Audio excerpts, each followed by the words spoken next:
Welcome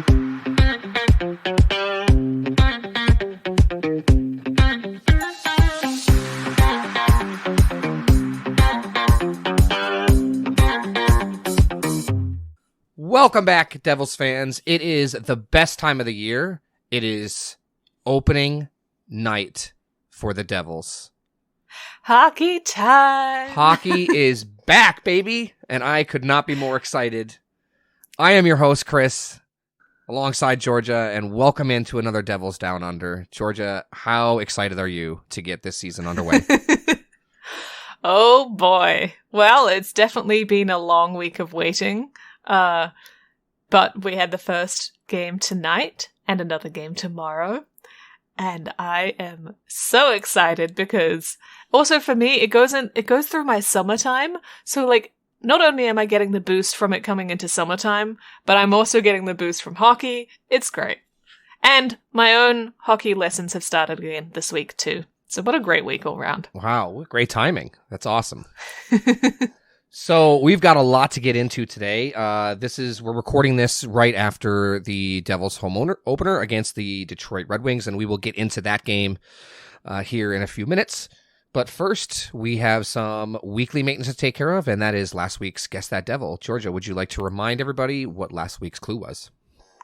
Yeah, so this Devil was drafted 106th overall by the Colorado Rockies in 1980 and played nearly 10 seasons as a Rocky and Devil before jumping around a few different teams for his last seasons in the NHL.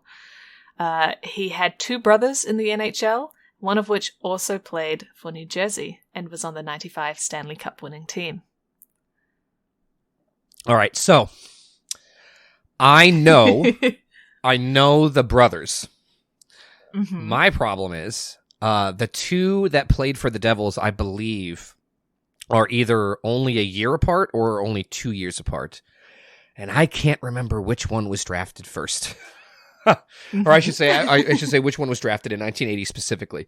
Now, I know that one of them was drafted by the Colorado Rockies, and I believe the other was drafted by the Minnesota North Stars, if I'm not mistaken. Am I right? Or do you not have that? I don't have that, but I can quickly look it up. Okay.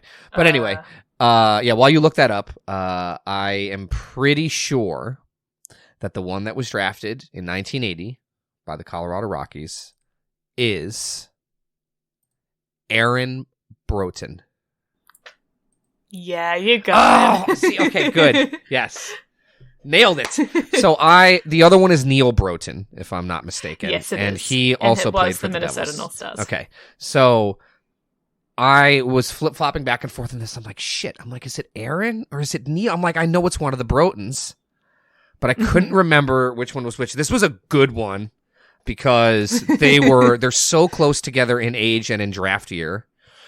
Mm-hmm. And because I wasn't around during this period, I wasn't even alive during this period. It's my memory on this sort of thing is only based on like what I know historically about the team, and my brain doesn't always work very well when it comes to that kind of knowledge. So anyway, yes. I'm glad that I got it right. Go ahead and give us the some little fun facts on Aaron. Yeah, so I'll just clarify for you. Aaron was the year after Neil. Year after Neil, so yeah. Neil was 79. Aaron was 1980. Yeah. And then they had, I believe, younger brother who was Paul Broughton as well. Yeah, he did not play for the Devils, but yeah, he also played. He was in the NHL. Yeah, he was in the NHL. Yeah, he just never made it over to the Devils. Yeah. So, I mean, I don't have a lot of fun facts about Aaron. There wasn't a whole lot that I could find online. But he was inducted into the United States Hockey Hall of Fame back in 2007. Mm-hmm. And back in 1985, he set the Devils' record for power play goals in one game when he scored 3 power play goals against the Rangers. Against the Rangers, I've seen an old clip of the third. I don't know if I've seen all 3, but I'm pretty sure I saw the hat trick goal before, and I had heard about that. So, yeah. So there's the Guess That Devil for last week. It was a really good one. It was 50-50. You could have easily gotten me on that if I had guessed Neil, because I would have had 2 in a row. You would have had 2 in a row. That was tough. I got completely lucky on that one. So, if next week's is more difficult, I might be in a little bit of a situation here going forward. So we'll see. We'll see. I don't know how difficult this one coming up is. Well, but before we do that, let's stick around to the end of the episode, and you guys will find out who next week's is. So, before we get into the home opener against Detroit, we did play one more preseason game since our last episode last Friday, and that was against the Islanders. And we don't really need to get into it, but the Devils did win that game 4-2. Was it 4-2? No, it was 3-0. It was that's right, 3-0. Yeah, I'm sorry, I'm looking at something else here. Yeah, that was the 3-0 shutout. We had 30 shots on goal. We took a few penalties. The goal scorers in that game were Willman, Ball, and Nemec. It was another game that I thought Nemec looked good in, but alas, he unfortunately did not make the opening night roster. He will be up at some point. I kind of spoke a little bit about this on Twitter a couple days ago, that I don't think that there is any kind of reason to be super upset about this. He's going to get a look this year, and him being sent down to Albany, I do not think was indicative of his play. He looked pretty good. Albany? Or sorry, what did I say? Albany? Utica. Boy, that was some old school coming out. Not Albany, Utica. My apologies. Not the River Not Rats. the River Rats, not the Albany Devils, the Utica Comets. Yeah, and anyway, him getting sent down to Utica I don't think was indicative of his play. I think the team just didn't want to. It's tough when we have a rookie defenseman already out there in Luke, and I think that they didn't want to kind of throw Nemec out there to the fire. That early on when we don't necessarily need him at this moment, and I think he will benefit from continuing to. He's going to get top minutes in the AHL, so I think he will benefit a lot from some more top minutes down there, and he's going to be able to be put in situations that he's going to face in the NHL. So yeah, but I'm not too worried about it. I think he will probably want to be one of the first call ups if there's an injury or if someone's not playing well. Looking at you, Brendan Smith. Sorry, every team's got to have a whipping boy. Last year it was Miles Wood. This year it's going to be Wood. Yeah, last year it was Wood. This year it's going to be Brendan Smith. But anyway, so we'll see Nemec again. And Devils finished with a perfect preseason. So it was the first time that happened, I think, since 2015, if I remember correctly. 2016, I think it was. The Avalanche. Yeah. Yeah, it was not a good year for Colorado.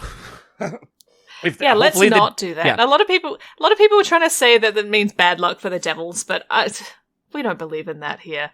Well, you got to remember. You got to remember. I did play goalie, so I do get a little superstitious sometimes.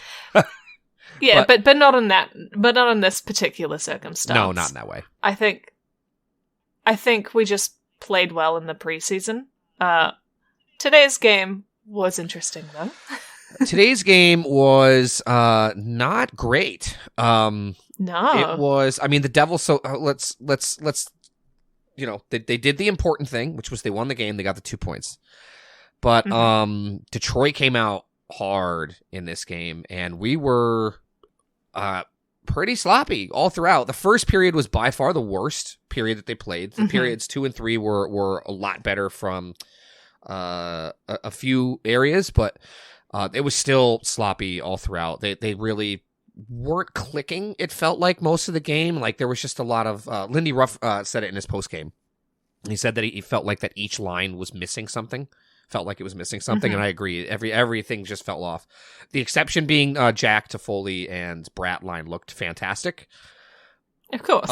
It was easily the best line on the team. That Timo Meier, Nico Hischier, and Dawson Mercer line did not have a good night. Nico probably had one of the worst games I've seen him play in the last year. Mercer was flubbing on some pucks, and his puck handling just wasn't great, and passing wasn't very crisp, and it was just it was the Devils kind of came out a little. Meyer was a target for some pucks. Meyer got hit with a couple of pucks, and I think that they came out a little too amped up about their excitement for this, with their excitement for the season, and I think it affected their play. I would expect that those things will get cleaned up.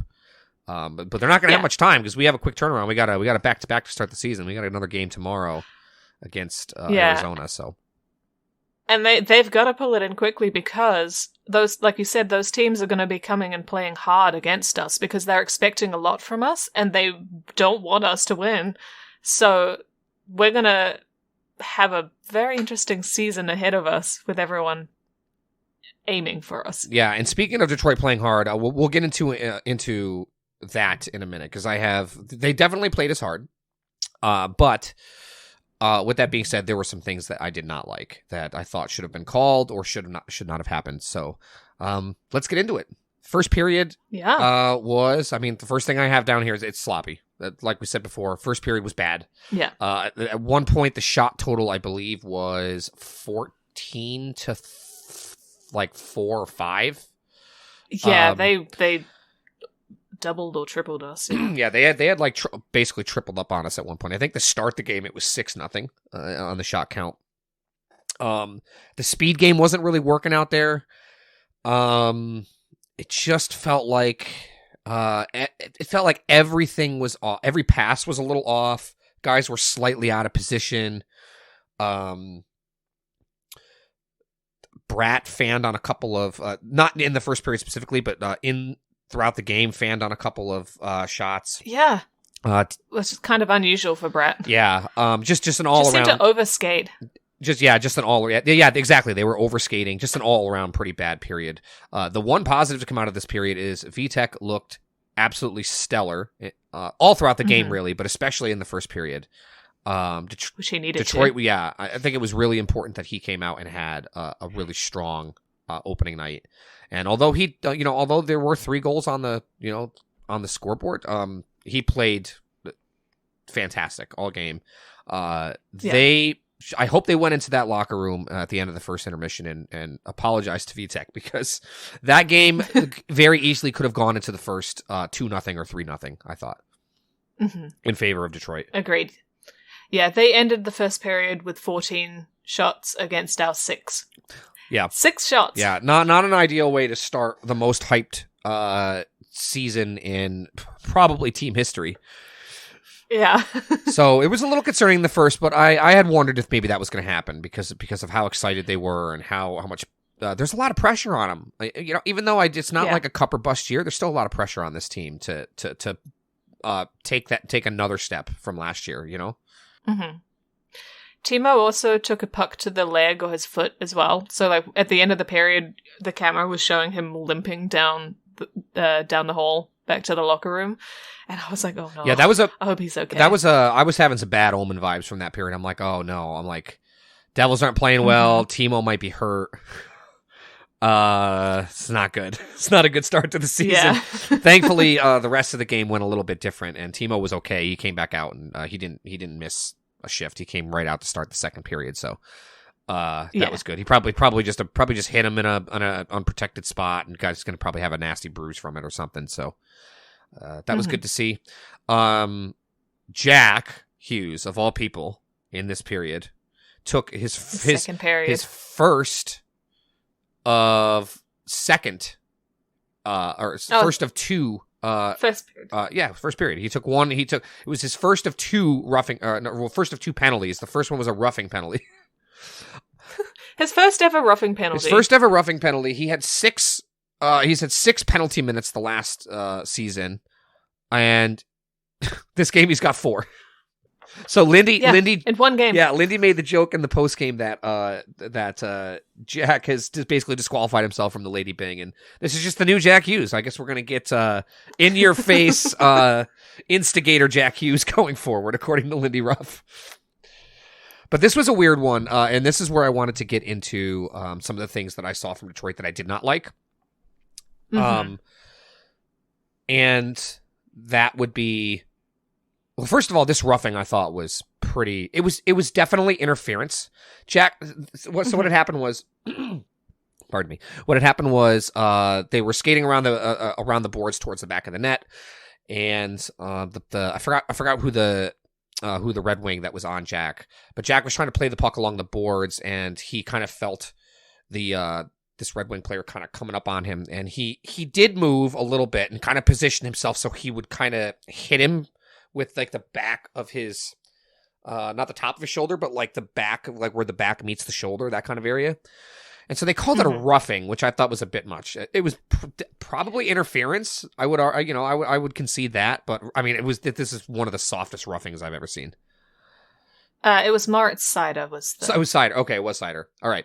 So yeah, either way, was it a 2-minute penalty? So does it really matter at the end of the day what it is? Probably not. But this was more interference than roughing, I thought. Mm. And it was definitely a bit of a soft call.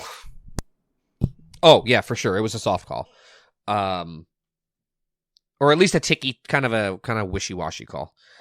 So I wasn't particularly thrilled that they called that, but hey, whatever. Devils killed it off, so it was fine, and that's pretty much how the second period ends. I think that penalty occurred towards the end of the first, if I'm not mistaken. Yeah, 15 minutes. Yeah, okay. Because I remember there only being a couple of minutes left once the penalty expired. So, yeah, so the Devils end the period scoreless. They probably should have been down at least a goal if it wasn't for Vitek's stellar goaltending in that period. So he really saved the Devils in that period, and it was good to see. I was a little worried about Vitek coming out and having a bad game. So it was good that he did not have that. I don't know. Do you have any other thoughts on the first period other than just how sloppy it was? No, it looked bad. It was bad to watch. It was like, I remember when the period ended, we sort of both said at the same time, I hope that they go back into the locker room and say, all right, guys, let's get it together. We wanted them to do some yoga or something just to calm themselves down and get in the game, because it wasn't a great look, and it was probably going to be one of the most watched games starting the season. Yeah, it's one of those weird situations where like the Devils play with so much speed and tenacity in their skating, but it's almost one of those weird times where you're like, I think you guys actually need to just slow it down a little bit. You need to simplify the game. Yeah, slow it down, take a breath, start focusing more on just making the right play and not making any mistakes. And they did clean it up a little bit. Yeah. But it still was not, I would say, there was a lot of, it's probably not a game that you want to go back and rewatch. Let's put it that way. It was certainly not one of the more beautiful performances that we know the Devils are capable of. So, yeah, first period, 0-0. We go into the second period, much different period. I thought the Devils controlled the pace of play much better to start this period. They came out controlling possession better, and the passes were still a little off, and it felt like the timing was still a little off, but at least they were playing more sound hockey. And then they kind of started to finally get into their groove, and that's when we get to the first Jack Hughes goal. Detroit scores first on that was the power play, right? God, I just watched this match. No, it wasn't. No, it wasn't. Yeah. So Detroit goes up 1-0. It's like, oh boy, here we go. Now, are we going to get what are we going to get here? Are we going to get the Devils of last year, where they were probably top 3 in the league in terms of being able to come back from a goal or 2 goals down, or is this going to be the start of just the Red Wings chipping away, and then next thing you know, it's like 4-1 or something like that. Mm-hmm. Thankfully, it was not the latter, and Jack responds with a Jack Hughes signature goal right. Actually, I think this time he was almost completely behind the line, and once again got it in off of the goalie's back / helmet / shoulder. His signature shot from that area that, that goalies must know that he's going to be looking to do that, but you get a goalie that's in that like horizontal vertical stance along the post, and if they're leaning forward, they don't tuck the head back. If their head's not flush against the post, if Jack's shot's good, proven that his shot is good enough that he can take advantage of that. He can, even though that window is really, really tiny, he can fit it in there if you give him the time. He gets that bullseye. Yeah. So beautiful, just classic. Jack Hughes looks like he is ready to hit the ice. I guess skating, not running. Right from where he left off last year. Great goal.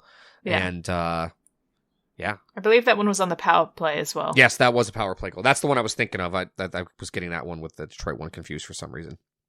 So second period looked much better.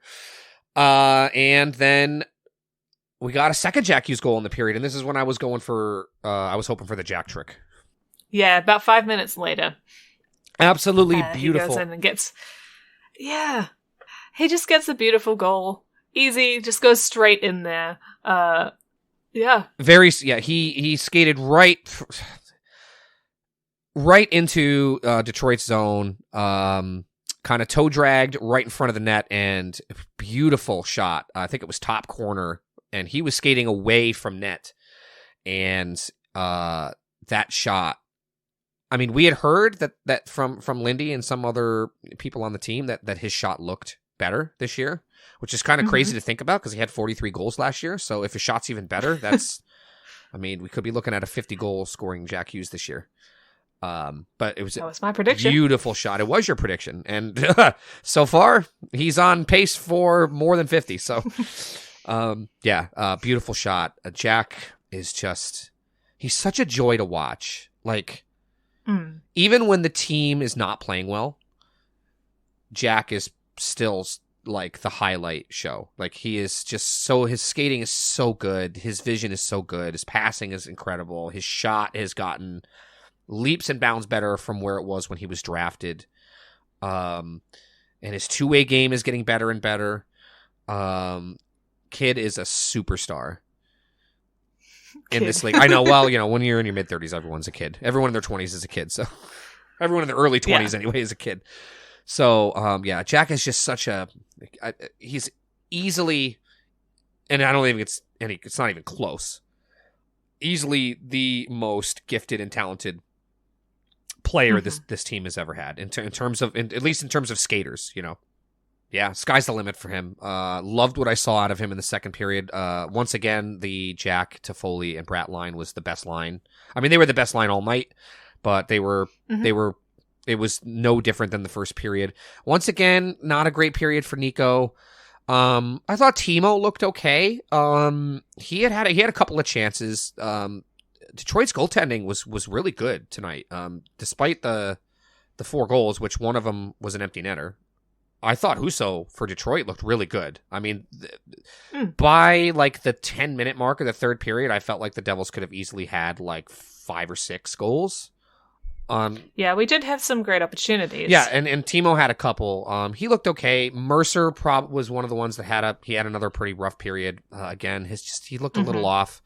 I'm not too worried about it. It's the first game of the season. Like, even if we had lost this game, it wouldn't have been too concerning.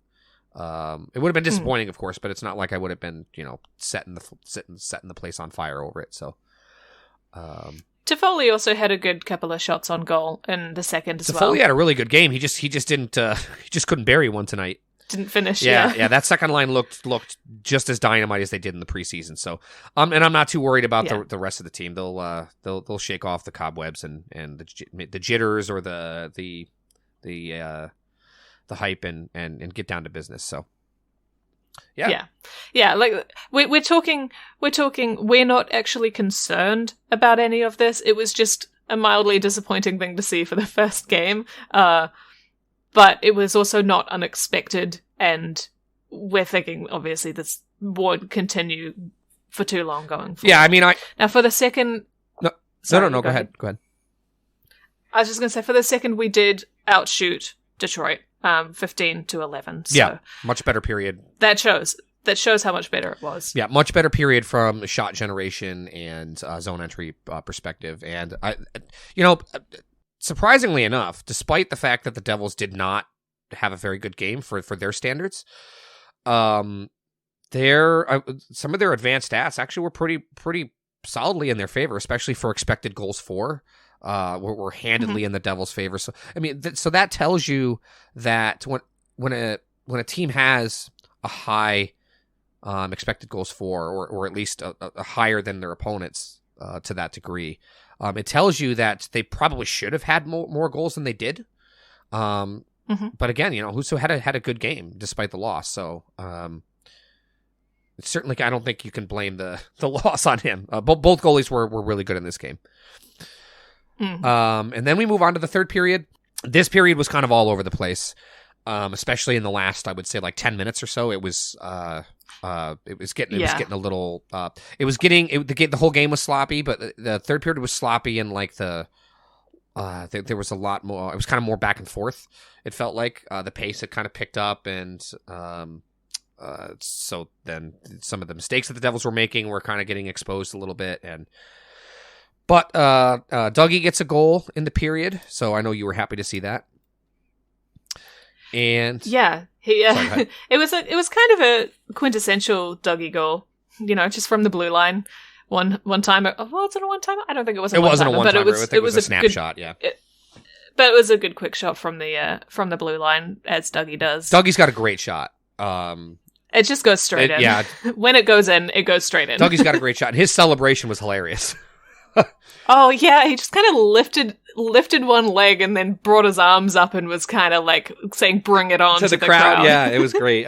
With his tongue out. I love that Dougie a lot. Like, is so stoic a lot of the time, and kind of like just really seems like unbothered by everything. And then sometimes his sellies are great though. Like, you get him on the ice and his sellies are great. You know what it reminded me of? It reminded me of a goal last year that he scored. It was an overtime. I believe it was an overtime goal. I can't remember if it was against Ottawa, maybe. I don't remember. Anyway, where he scored the overtime winner, and he kind of threw his arms out and like to give a hug to Nico and the other players that were skating in on him. And I don't know if you remember this, but he was like shaking his head, nodding and shaking his head at Nico. Like, yeah, that's right. It kind of reminded me a little bit of that. He's not the oldest of the Devils, but he certainly seems kind of like the dad of the group in terms of personality. He seems like the proud uncle. The proud uncle, yeah, the proud dad, proud uncle that's like having fun playing with the kids. Yeah, exactly. So, back and forth, Detroit scores a couple of goals. Well, it was tied 2-2, and then, sorry, go ahead. Yeah, they tied it first, and then Dougie scored to bring us up. So then that brought it up to 3-2, and then Devils get an empty netter, which made it 4-2. However, from Holla. Holla. However, sorry, brain fart there. The Red Wings just would not go away in this game, and with about 35 seconds left, I believe it was, they scored to make it 4-3. So they put the pressure on the Devils there a little bit at the end. And at least made the Devils earn it, So I said to you while we were watching this game, I said, man, I don't know if Detroit is going to make the playoffs this year. Like, they're still kind of a little bit of an unknown in that regard for me. But they're going to be a pain in the ass to play against. Like, the way this team is structured, they're going to be they're going to be hard. They're going to be they're not going to be an easy out like they were just a few years ago. Like, it's going to be a hard team to play against, and they're going to play hard, and they're going to be, it seems like they're going to be in your face because they played us pretty hard. I don't know if that's just the effect that I call, the Devils effect, where because of the season that we had last year, everyone's going to come after us hard. So I don't know if it was mostly just that. We'll see how Detroit plays for the rest of the year, but this is not going to be a team that's going to roll over. So it's probably not super surprising that this was a closer game than we probably wanted. I think a lot of us were hoping the Devils would come out and win like a 5-1 rout or whatever, but not every game can be that way. So yeah, don't sleep on Detroit. I think that they are certainly capable of making the playoffs. I'm just not sold on the idea yet. But if they play like they did tonight, they're certainly going to be battling.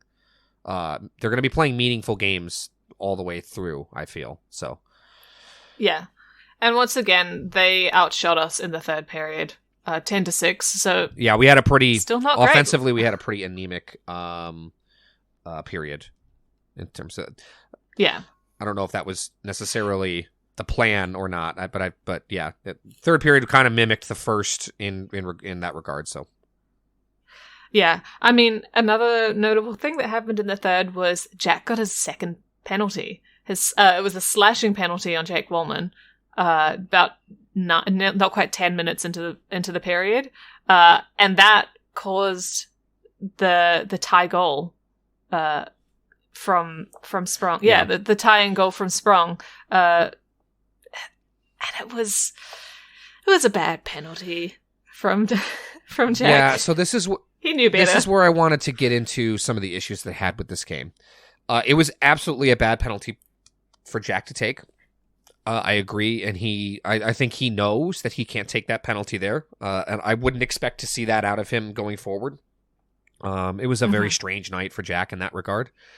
But the problem that I had with this was I want to know where the NHL draws the line on interference, because there were multiple times in this game, and this was probably the most egregious, where Devils players were just being pinned to the ice. They didn't have the puck. Yeah.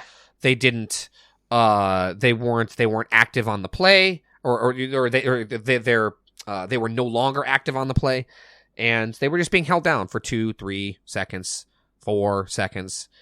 5 seconds. I went back and looked, and I counted, and Jack was held down for 3 seconds, almost 4. It was like 3.5 seconds. And so, the Red Wings got what they wanted out of that, because it caused Jack to retaliate, and the refs are always going to call the retaliatory slash.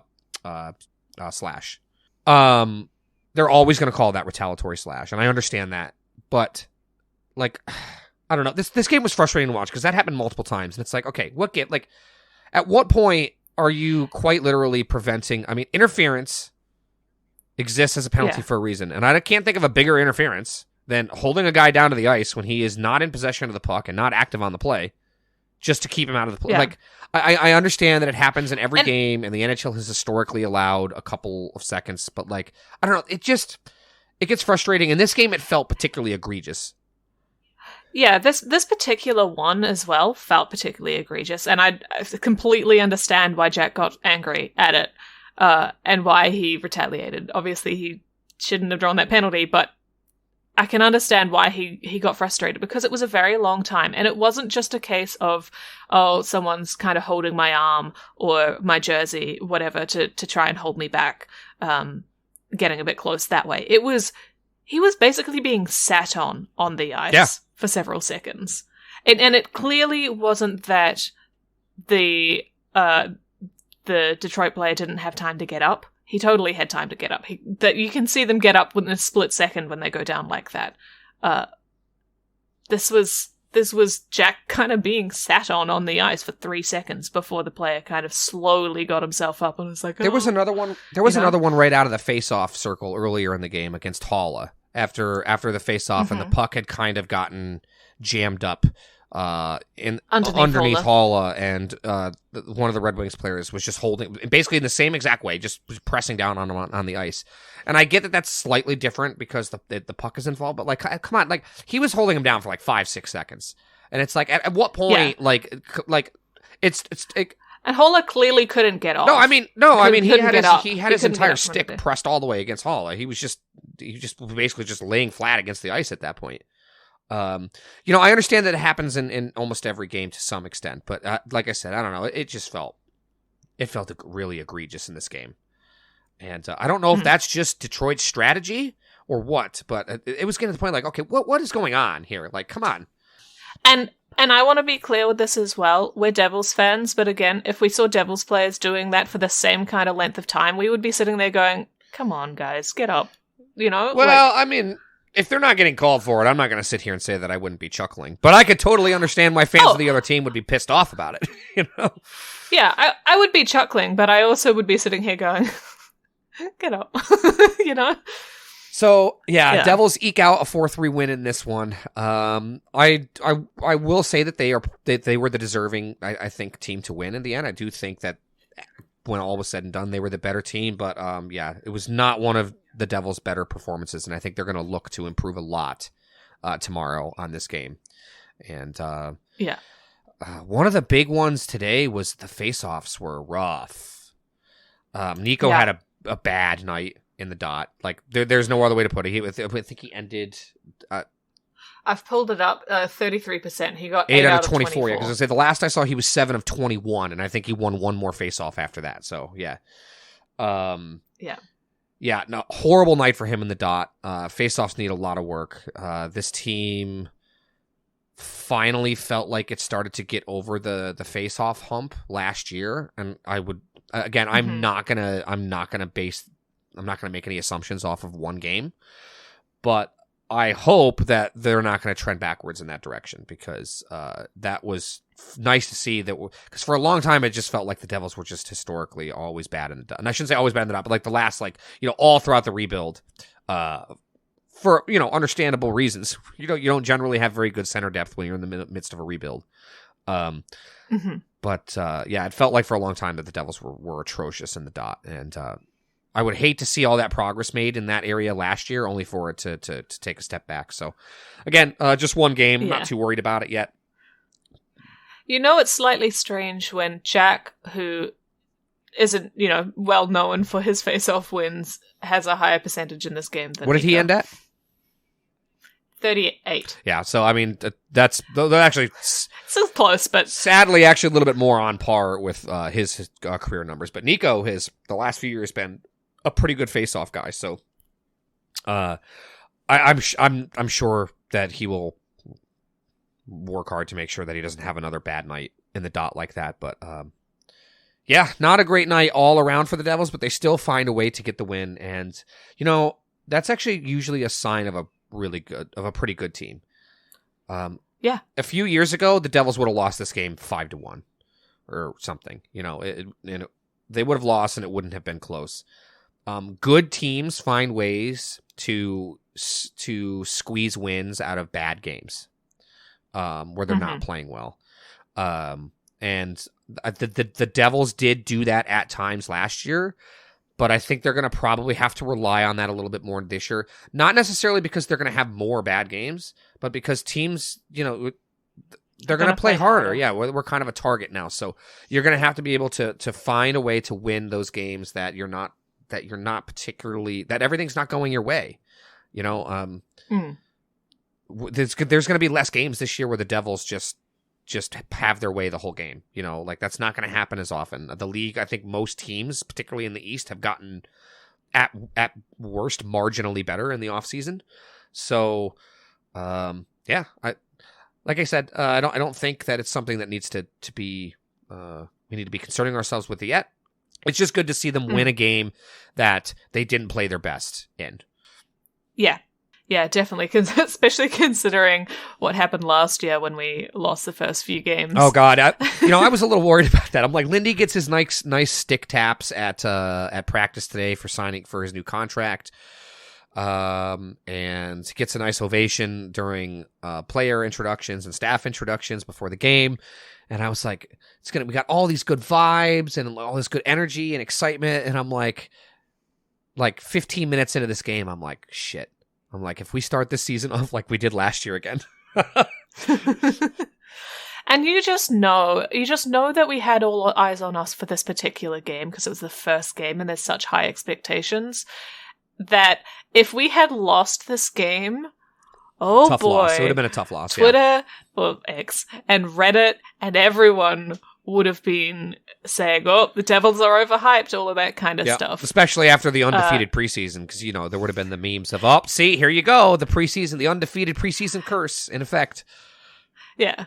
And it would be the equivalent of, that player's a bust when they're a brand new player and don't score well in their first couple of games. That damn Connor Bedard only had 1 assist in his first game. He's a bust. Yeah.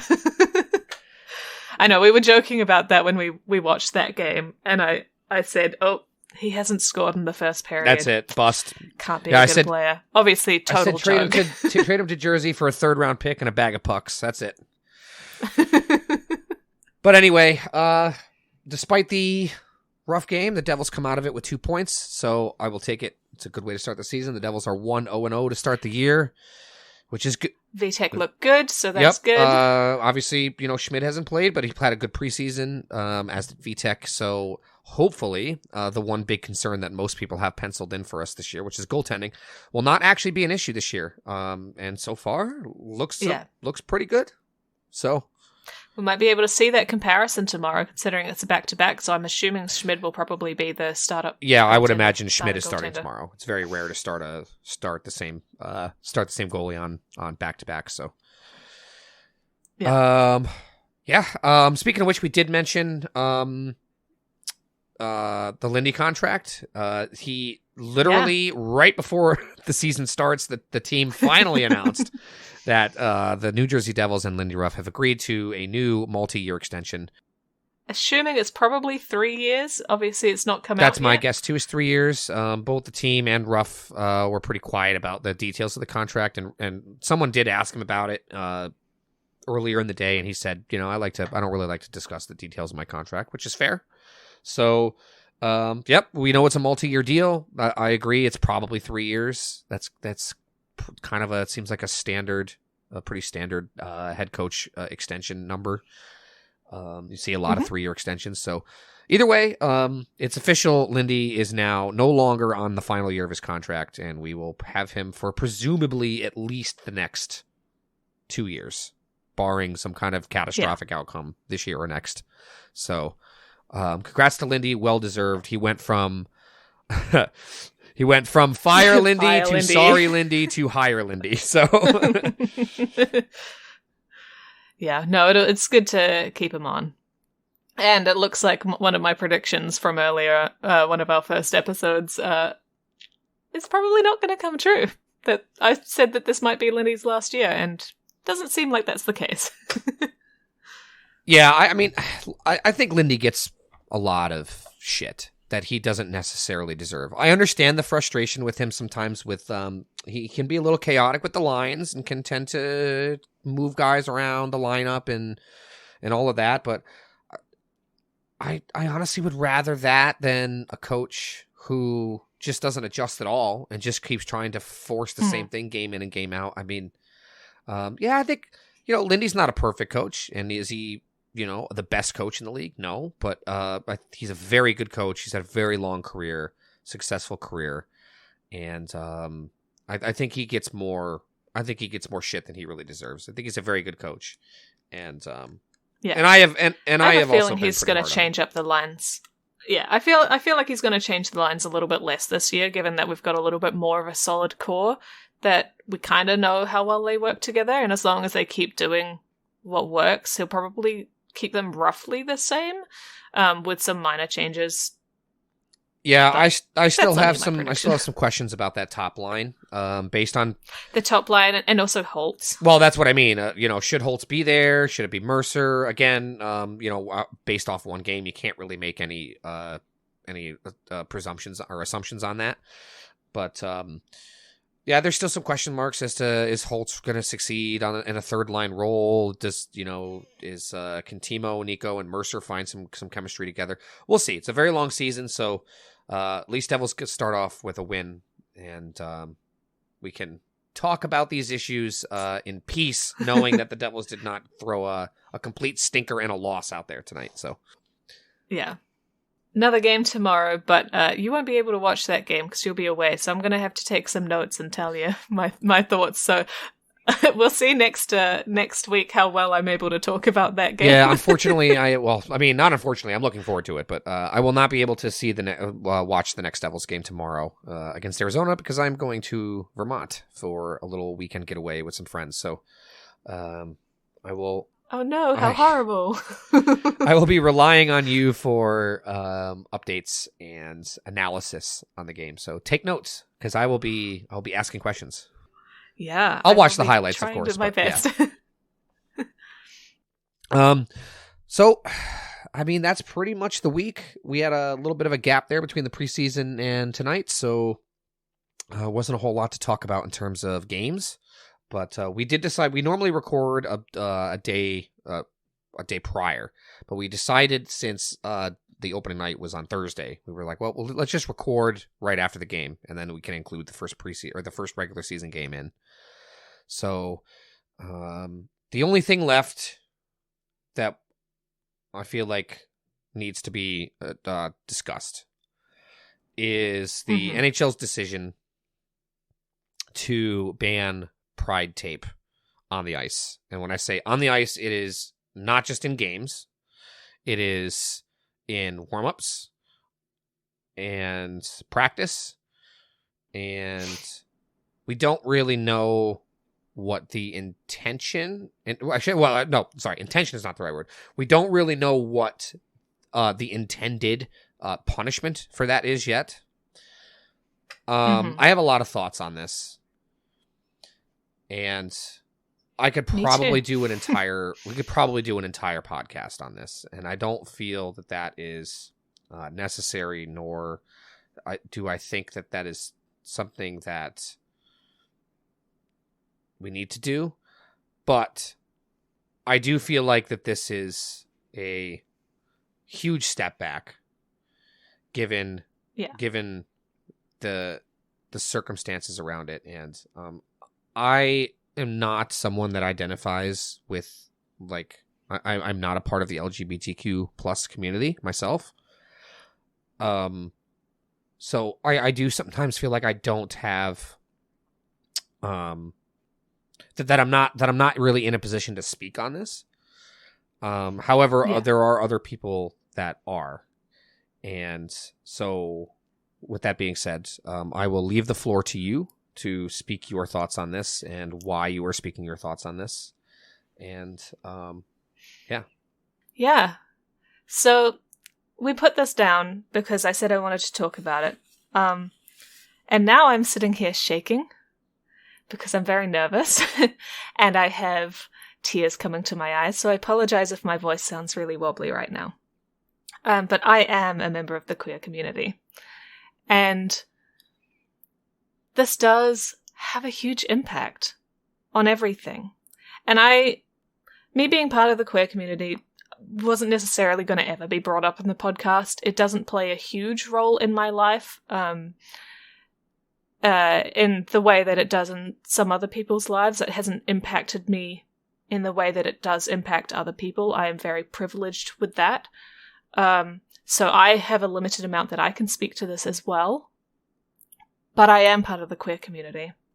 And I did want to speak on this because it is very regressive and disappointing of the NHL to have made this decision.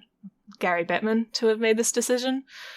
When they banned the jerseys, not just for Pride Night, but for all of the special nights, that was a really disappointing decision. Because it was based on some people that had some bigoted views on queerness and decided that they didn't want to wear the rainbow jerseys. And while I personally disagreed with that decision, I sort of see why they made that decision, because you can't really force people to participate in something that they don't necessarily believe in. But that being said, the tape is one step beyond that. The tape is an opt-in thing for players if they choose to partake in it. And it is just a really simple way for those players to show their support for the queer community, which has been historically marginalized, victimized, brutalized by people.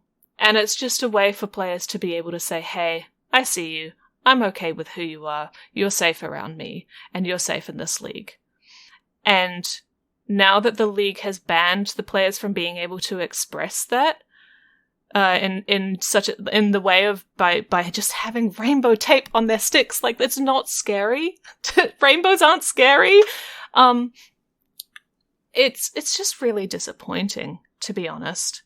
And I know there's people out there saying, well, hockey should just be kept hockey. Politics should be kept out of hockey. And to those people, I want to say, what harm does it do for a few players to put rainbow tape on their sticks? Like, really, it doesn't do any harm to anyone. But it does do harm to silence that. it does harm to the... Statistically, there are probably some gay players in the NHL. Oh yeah. Which the NHL is the only league that does not have an openly gay player. Has never had an openly gay player, as far as I'm aware. There is one prospect, I looked it up, there is one prospect who is, but hasn't quite made it. I forgot his name. I remember. Yet, he's the only one. I feel so bad. I forgot his name. I do remember him coming out before, but yeah, I can't remember his name, but yeah, go ahead. He's the only one under NHL contract as a prospect that is openly gay. But statistically, roughly 1 in 10 or 1 in 20 people are queer of some kind. I think it's 1 in 10 people are queer of some kind and part of the LGBTQ community. So let's say half of those are gay or men that are interested in other men. There's gotta be at least several in the league that are now sitting there going, I do not feel safe. I can't talk about my life. I don't feel safe in the locker room. That's what this is about. This isn't about people flaunting their sexuality. This is about people sitting there feeling like they can't even exist in the world. And that's what impact this has.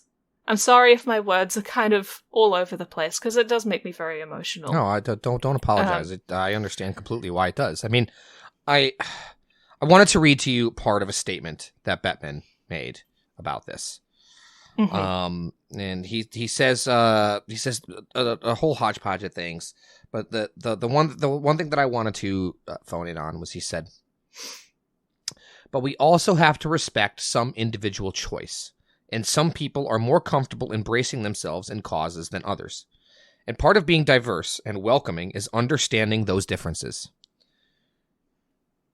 I understand. I could understand this statement slightly better if this was not an opt-in thing, and this was like the jerseys where you were required to wear them. And I still have thoughts on that too, but it's not about this, and I don't want to turn it into a whole long rant. But as you alluded to, and as you spoke about a minute ago, this is opt-in. This is something that players can choose to do on their own accord because they want to send a message and say, hey, I'm an ally. And you can, like you said, you can feel, I mean, isn't that what this whole Hockey is for Everyone campaign was supposed to be about? Like, what the fuck ever happened to that? Yeah. Like this is a slap in the face to that. This is telling people of the LGBTQ plus community that not only are you not welcome, or at least a public support of you being welcome is not allowed, but by giving this just ridiculous response about being diverse and welcoming is also understanding the differences of others. You're telling these people that respecting individual. How does that work in reverse? You're telling this group of people that respecting individual choice includes specifically denying individuals of the right of their own choice. Where I don't understand. Like, you are trying to wrap it in this blanket message of respecting other people's choice and opinions, but then you're taking away the player's choice and opinion that they need to support and express public support to this community. Yeah, and you can't tell me that this isn't targeted towards the queer community, the rainbow tape thing, because they tried to make it a generic thing and say it wasn't just the rainbow tape, it was, that kind of stuff. But the problem is that this is what it's about. It's very obvious that it's what it's about. And it would be one thing if there had historically been a rule that you could only have white or black tape on your stick. But there's not been a rule. The NHL rulebook. They've now just the rulebook specifically states that any color is allowed. Any color. Yeah. So they've now gone backwards on that, and that's why it's a regression. If it had never been allowed in the first place, and people were getting up in arms about it, I can maybe I can understand a little bit of that viewpoint. But this this is backwards. This is going backwards.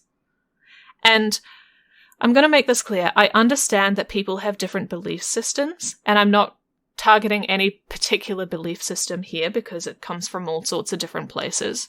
But there's this idea that being gay or queer or any part of the LGBTQIA plus community is a belief system. And I want to tell you, as someone that is part of it, it is not a choice. Yeah.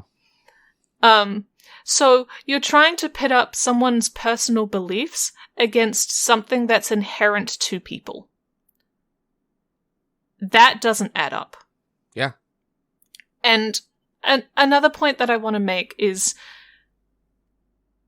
I feel like if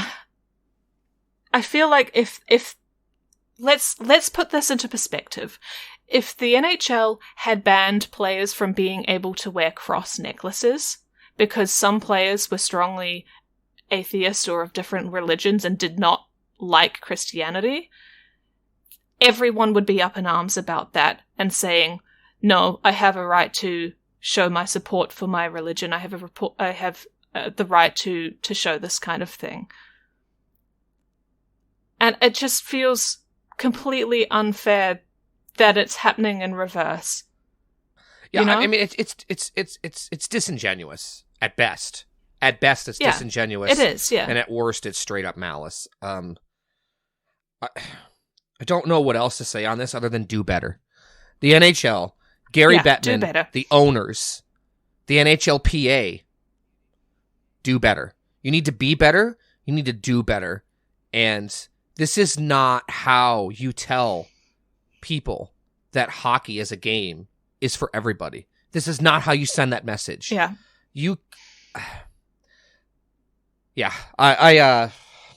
Just do better. That's I could go on about this for an hour, as I know you could. So yeah, I don't want to go on about this for too much longer. But yeah, I hope that people that listen to this podcast have sat through and listened to this because it is a very big thing.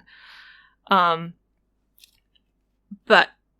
it affects more than just the players on the ice. It affects the people that work behind the scenes in each of the arenas.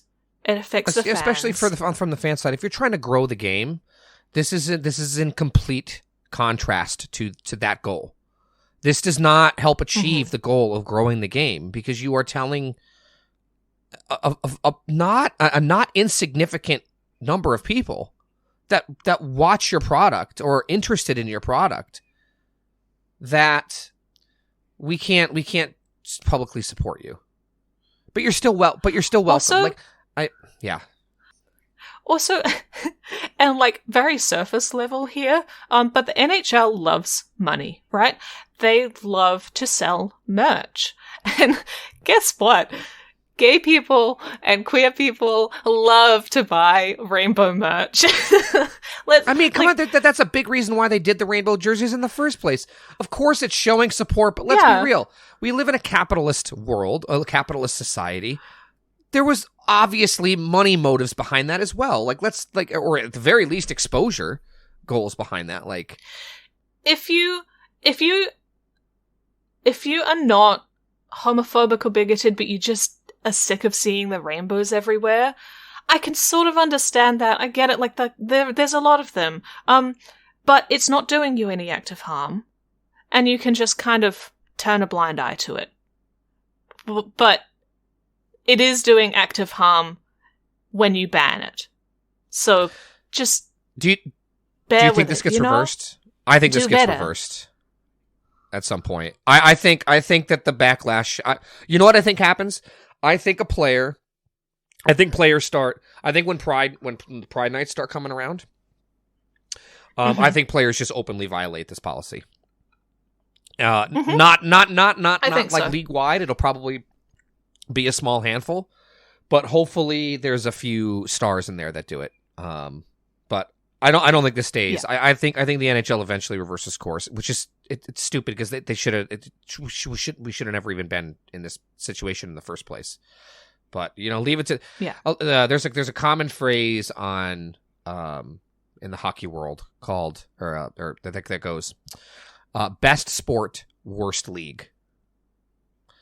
And I think the NHL is kind of proving that to be true in all of this. And it hopefully it gets reversed and do better. That's honestly that could be the title of this podcast, because the Devils could have done better today too. Yeah, maybe we should name it that. No, I want to do something a little bit more positive than that, but that would be it'd be the perfect episode for it. So, yeah. Anyway, sorry for not sorry, but thank you for bearing with us through this little bit of the conversation. I don't want to bring the podcast down with it. We are very happy in general, and obviously we're going to continue to support the Devils and watch the NHL, but we just had to make our thoughts known on this because it's important, and it's important for me as a member of the queer community to speak openly about it. When you first approached me about it, I was a very strong proponent of it. I said, "Go for it." I said, "Let's do it." I don't care if we lose a couple of listeners because of it, then so be it. Whatever. We're not. Yeah. I'm not doing this podcast to make money per se, or try and turn it into some global phenomenon. I'm not trying to go Pat McAfee on it or anything like that. So, yeah. It's what it is, and I don't want anybody to feel like they can't speak their mind when it's something that affects them personally. So, yeah. And I was very scared to talk about it, and I am still scared of this going live because I am afraid of the backlash, because it is terrifying, because there is violence. I have known that I was queer since I was a young teenager, but I did not come out to anyone for years. I knew it personally, but I didn't come out, and I was able to hide it because I didn't feel safe. And I want to help make this world feel safer for those who are queer. To you and to everybody else in that community, or any marginalized community for that matter, you have friends and allies around the world, and don't try your best to not be too discouraged, and to keep fighting the good fight. So, and that being said, I also want to say thank you to everyone who has come out and spoken about this in support of the LGBTQ community, especially if you're not queer yourself. That allyship means a lot. Thank you, Chris. Thank you to Steve Dangle and the Steve Dangle Podcast Network, Adam and Jesse as well, for speaking out as openly as they did as well.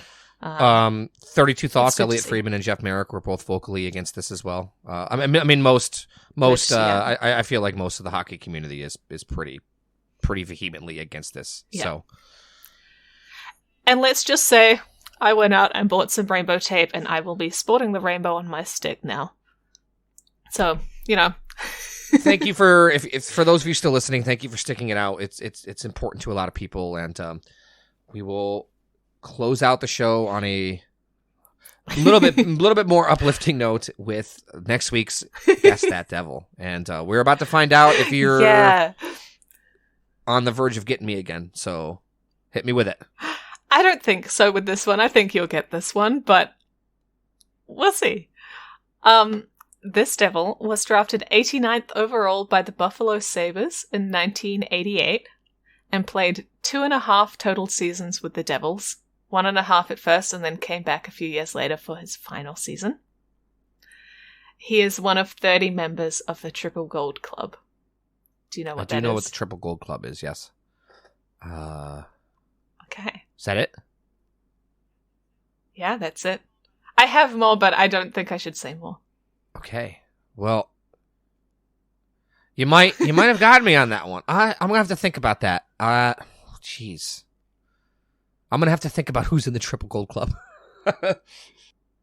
89th by the Sabres in 1988 and played 2.5 seasons with us. Yeah, this is going to be tough for me. I'm not I'm not so confident in this one. Like at all. Like this is the least confident I've been in any of them. We'll see if anyone else can get it. Once again, I'll tweet it out. I apologize for my tardy tweeting. I totally forgot about tweeting it last week. But I did sort of tweet it in the middle of the week.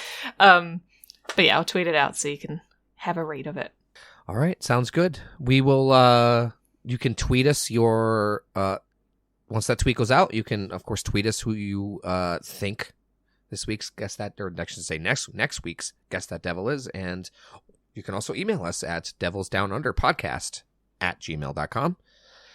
And you can follow us on most social media, including TikTok and Facebook and Twitter, by searching for Devils Down Under, or on Twitter specifically at DDU_pod.